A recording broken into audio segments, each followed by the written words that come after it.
This is not gonna work. Oh, are we cooking? Oh no, this whole thing's gonna fall over. It's like when the baby's sleeping, you don't wanna rock it. So, we are, I don't even know what I'm talking about right now. I guess I can give you a business update. Most of it is related to the interns being in the office. So we hired 3 of them, as you guys have probably already known if you've watched the vlogs or whatever. We've got Jameson, Matt, and Gut right now. And it's been really fun having them in the office because for a while we had obviously the personnel on here has fluctuated a little bit. We started with 5, went down to 3, and Sexy went to Canada. Now it was at 2, so me and Tony were in here, and then we have the interns back in, so now it's back up to 5. They're in here 3 days a week, Monday, Wednesday, Friday, for 6 or 7 hours each of those days, and we reserve those days pretty much for filming a lot of TikTok content. So the way I've kind of scheduled myself now is I try to get up really early, 6 o'clock-ish, do a bunch of work that I would have to do out of office or research for YouTube videos or anything in terms of keeping this fucking place running that I know I won't get done while I'm in the office while they're here. So I try to work from 6 to 10 before I come in here, 6 to 9, whatever. And then Tuesday, Thursdays are kind of flexible for me too because they're not in the office. But I like having them in the office more than not having them in the office. And the whole idea behind getting them in here, and I was kind of how many interns can we hire? Is it weird if we have more interns than actual full-time employees? Is that illegal? Can we do that? Unless, most of this shit I feel like we do at this point is bordering on questionable behavior. We wanted to hire one because Sexy was going back to Canada, obviously, and then I ended up just liking a handful of them. So we hired 3 of them.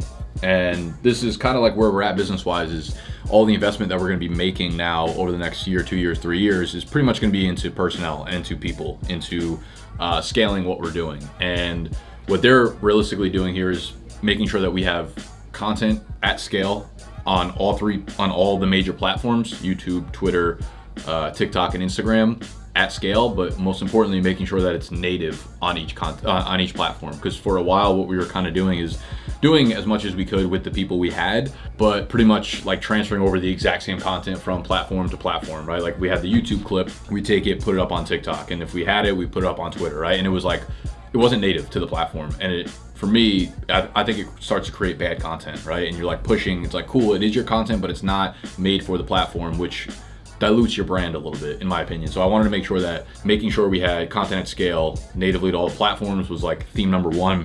But the trivia side of things, some of you guys have only ever come to these vlogs or watched our channel for just my individual breakdowns on fantasy football. We now have another channel, the NFL trivia channel, where we literally just do fuck around games in the office that are NFL trivia related. Some of them are fantasy, some of them are historical. A lot of you guys, if you're any NFL fans, I'm sure you guys would really, really enjoy it. And it's starting to take off, and I'm starting to look at it as a secondary business within our business, because right now we make a lot of our money through the fantasy stuff, selling our own products, right? The draft guide, memberships, working with advertisers and sponsors within that side of YouTube. But now we have this kind of rocket ship where we're getting 6-figure views on every video we put out on TikTok that is related to it. And now the YouTube channel for it is growing really, really quickly. So in a year or 2, we'll be able to take on probably some big sponsors on that channel, as well as monetize via Google AdSense, because the view counts are really consistent and they're getting really, really high. So it'll be a really, really big income source for us, which is nice. And it's a little bit of a weight off my shoulders, because we've always had people in here helping out, of course, but at the end of the day, all the money we had kind of made up to this point had come down from the fact that I needed to make really high quality YouTube videos about fantasy football. And that is at the how the wheels churned. That is how the company made money on the back end, one way or another, through advertisers, through sponsors, through selling our draft guide. It all came back to doing that. And this is a secondary business that can start to operate without me having to be the face of it. And I'm not even close to the face of that side of things. I could be out of the office for a week and that side of things will run by itself. They all have responsibilities for hosting trivias. They all have responsibilities for being part of it. And someone else Sexy will be editing them. So we have a pretty solid system in place for that right now, which is every business owner's dream at this point, right? The way I'm looking at BDGE is I don't want to take myself out for the sake of being outside of BDGE, but I think as an owner or as an operator of a business, what you eventually want to do is have a business that can run by itself if you were not there, right? I don't think my goal would ever be out of the business. I don't want that to be, but I do want to set up a system in place where if I'm not there, it could still run and be profitable and, have people working here and being able to pay them full-time kind of stuff. So we're slowly getting there. And, last year was a tough learning curve for me, but I knew that we would write the tracks here, and we have so far, and I'm feeling really, really fucking good about where we are right now. I haven't felt this like locked in work-wise in honestly a long time. I haven't felt like this good personally, locked in work-wise, like just in general. Like I feel great. I feel free, I feel light, I feel like happy, and I feel creative, and I feel on top of things, which really hasn't been the case for me for it feels like a couple of years now at this point. These years start to like blend in as you get fucking older, man.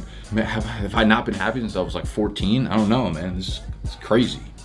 I'm kidding. Like, don't call the suicide hotline on me, please. I do feel really, really good right now about where we are, about our business, about the people in the building, all that kind of stuff. So yeah, I don't remember where else I was going with this, but they're all doing a really good job. I'm really, really happy with all the interns. They all bring like a very different skill set to the table. We're starting to mesh. I think our personalities are like relatively similar too, which is a lot of fun to be in the office together with them. They're all creative. They're all initiative. They're all go-getters. They all, want to be a part of it. They're all passionate. They're all really in this thing, which is, it's really fun to work around people like that. So things we're working on right now, obviously, focusing on the trivia and making, getting collabs with that probably. We are working on some of our draft guide content. We are working on bringing on someone to run the tech side of things, and we're actually going to have a CTO within BDGE, which I thought was insane, but the person whom I loved very much wanted to have that title, so I was like, all right, it ain't that deep, but like here you are, buddy. So that's really exciting. And then we got the draft weekend, the NYC draft weekend coming up at the end of August. We rented out the Airbnb. The place is fucking nutty. That'll be fun. So yeah, things are good. Things are good. I'm just trying to enjoy the summer while I can, because then I get depressed during the winter. I don't even care that we got no AC in here. I'd rather be sweaty with no AC than be fucking in December, in January, week 18 of NFL. My worst nightmare. Fantasy's done. It's cold, it's gross, it's sick. I'm sick to my stomach. Honey, I see you looking at me. I'm ready to go with you if you want me. Sexy. It feels like here at BDG, we're getting close to being a really well-oiled machine, a good working team, and it's been really awesome hanging out here. This is a good team. We could be dangerous in the best way possible. Yeah, so it's another good week here at BDG. I feel like we're really starting to gel a little bit. I think everyone's starting to take some jabs at each other. A lot of camaraderie, a lot of good banter. I think that's what makes, a good group of guys, what makes a good community. You said yesterday you wanted to get your, get yourself back on track. How did you feel about your performance today? I went 3-2, so a nice sweep was okay. Does it really feel like a victory if Matt's not on the couch though? No. Like I feel good when I win if you're not there. Like if Matt's not on the couch, it's like a necessity. Yeah. So 3-2 isn't good enough. Not satisfied. It's like LeBron winning a championship if it's not against the Warriors, just not, no credibility. Oh, he'd brag about it It's though. a bubble championship. Listen, every It's once in a while, were those Mickey Mouse wins? I said every once in a while you'll lose to the Mavs. That's the Dallas take. That's good. Dallas good. Second week, dialed in. Overall, good time. Got a lot of fucking work done. I feel like the 3 interns that we have, very versatile. They can create content, they can edit content, they can run social media. The assignments that they have, they're all doing really well, and almost makes me think that maybe my job's in jeopardy. I didn't really think about this.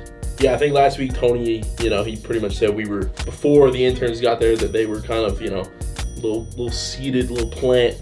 Now it's kind of growing onto this redwood trajectory, is I believe what he said. So I think that seems to be the case. Everyone's kind of getting into their rhythm. Everyone's feeling a little bit more comfortable.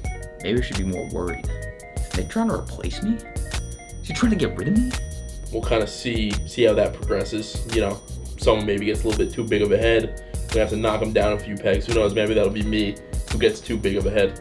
You have a huge head. I know I have a huge head. I might get lunch like in the actual city, which would be fucking cool. Walk outside, see sunlight. Nick keeps us trapped in here like caged animals. That'd be cool. Maybe the AC will work a little bit better because right now it's hot as balls. I might as well be sitting on the fucking sun. Jameson's like so quiet that he makes me nervous that he's gonna explode one day. He might snap. You know what I mean? I feel like he's got some strength hidden in there though. I like to see a Jameson Tony scrap. Interesting. I don't know if they'd get into it like that. No, probably not. I think they don't speak enough. They look at each other. Yeah, Like, you ever seen the video where the guy's just like, back and forth? Like, oh, from the Real Brothers Simi Valley. Yeah. Yeah, Tony, he seems to he gets in these moods where I feel like he's gonna snap on someone. Maybe he'll snap on Gut's girlfriend. he used to sometimes in the office back like last year. We had a lot of emotion going on in the office all the time, mood swings and stuff. He's happy because he's got a girlfriend now, but you should see him when he's down bad with girls. It comes into the office, it becomes super problematic. He brings his problems in there. Yeah, 100%. And that's what happens when you're a rookie, you know? When you don't have like that veteran in you, you haven't been to the playoffs before, you don't really know how to act. Now that we're in the Super Bowl, you know. Are we in the Super Bowl? We're done. We're closing up shop next year. I hope. These guys get so excited creating anything, and it's enjoyable to see. Like the other day, Matt kept hyping himself up about this meme that he made, and he was talking for days about like, oh, I can't wait to post this one. I can't wait to post this one. This one's gonna bang. This one's gonna be so funny. And then it came out on Twitter, and we were all just like, bro, what the fuck is this? Office has been fun though. Like I actually genuinely love having you guys in here. Monday, Wednesday, Friday. I think we're gonna up it up. 6 days a week. 6 days? Which should we go on Saturday or Sunday? We're gonna take Tuesdays off. Yeah. Wednesday to fucking Monday. Run it. Jaymo's already in here. He really is. I don't know how he sleeps here, dude. It's so hot. Last time I was in here, I talked about how I wanted to come away with the Trivia Championship belt. Since then, I think I've pretty much changed not at all the rankings. I think I'm one of the top tier guys. But if you look at trivia right now, I think amongst the office, you could compare it to NFL quarterbacks a lot. Like, Matt is number one. He's Mahomes. And I wouldn't even say I would probably say me and Nick are the next best. I would say like me and Nick are the next best, but there's a teardrop. It's not like, oh, Matt's number one and then there's number two. It's no, Matt's number one. There's a barrier here. Then there's me and Nick. Me and Nick might be like Justin Herbert and Josh Allen. You know, two guys that could some weeks go toe-to-toe with Mahomes, maybe compete with them. But at the end of the day, Mahomes, Matt, there's just a clear-cut favorite amongst who's the best in the league right now. Tony's kind of on a slippery slope. You know, I know he knows ball, but he's kind of like Lamar last year. Like, we know he's a great player, but he's just in a slump, getting hurt, mind's not right. Maybe he's worried about his paycheck, his long-term extension. I'm not sure. We know the talent Tony has. It's just a little bit off right now. Trivia side of things for your boy, it's not going as well. I'm in a little bit of a slump, not gonna lie. All right, haven't been winning as many trivia games as I would have liked. But you know, with the new guys coming in, of course, I'm taking it easy on them. No one wants to see an absolute slaughtering of the new guys. Could you imagine if they came in and I just wiped the floor with them? That'd be terrible content, all right? I gotta give the people what they want. Everybody loves the new guys. So when the 3 interns come in, I gotta throw a couple games, all right? But just watch. I'm setting myself up for an amazing comeback. I'm thinking 45 steps ahead. These kids have no idea what I'm doing. The previous week, you guys saw Gut get a couple wins. He's making a name for himself. You know, he's not an absolute scrub. Got a few dubs under the belt, you know. Some were smoother than the others. You know, just all that matters. My mission for next week is beat Jameson at least 2 times. Talking a lot of shit. Don't take no shit. Also gotta beat Nick at basketball. Also talking that shit. Underestimating me as an athlete. Just can't happen. Can't let Nick get away with that. He was never a first-round pick, but he's kind of like, maybe Gut's like a Ryan Tannehill. Gut might be like a Kirk Cousins. Kirk Cousins is better than Tannehill. Maybe we'll just call Gut Tua. Amongst the rest of the league, he's not that great. You know, Tua can have his flashes of pinpoint accuracy. He has certain things he's good at. Gut's good at the Panthers, trivia. Tua's very accurate, but overall, you're just not going to compare him to a Lamar, a Herbert, an Allen, and Mahomes. Regular season, during his sweet spots, when the playing field is even or even advantageous to him, he could shine, he could get a couple wins, but he's just not with the rest of the crew when it comes to the elite status. People have already crowned Matt as the champion. People are like, oh, Jameson's the next hot thing. Like, just wait on it, all right? I didn't fall off. I didn't lose a step. I'm not washed. I'm just in a little bit of a rut, in a little bit of a slump, but the comeback is gonna be so sweet. Overall, my main point is, I think there's a pretty clear-cut template as to how good everyone is in office trivia. Right now, I'm sitting at that Herbert, Allen, Trevor Lawrence tier, and I just can't put myself up there with Patrick Mahomes, Matt, just yet. I'm within fighting range, but I'm so many wins back that it would just take a crazy streak for anyone in the trivia league right now to come and take the crown and take the belt from Matt. trying to think of other shit. Just pretty much just keep cranking out those videos you guys all see on TikTok and get all that shit done. So keep, you know, trying to win trivia. More like end up being the comedic relief, but that's fine. You know, we try. That's all that matters. It's all in the effort, I guess. You want to see this edit I made of Tony? Yeah. For just no reason other than I just felt the original footage was too boring. The audio's so bad. No, I know. Well, also So bad. No, my phone also sucks. My phone has like serious audio problems. Do we have any confusion? Since 2000. Since 2000. Since 2000, yeah. We're not doing that old school shit. I ain't going back that far. If I wasn't around for it, it doesn't. Fire. I don't know. Get that good fucking audio. It'd be perfect. Dude, no, I'm telling you, it sounds worse on my phone. My phone is like, any video I play on my phone is so bad. Like, it's just, it's a mess. Computer doesn't work. Your phone doesn't work. Yeah, You're working at damn social media company. yeah, I know. I'm working Get your on it. shit together.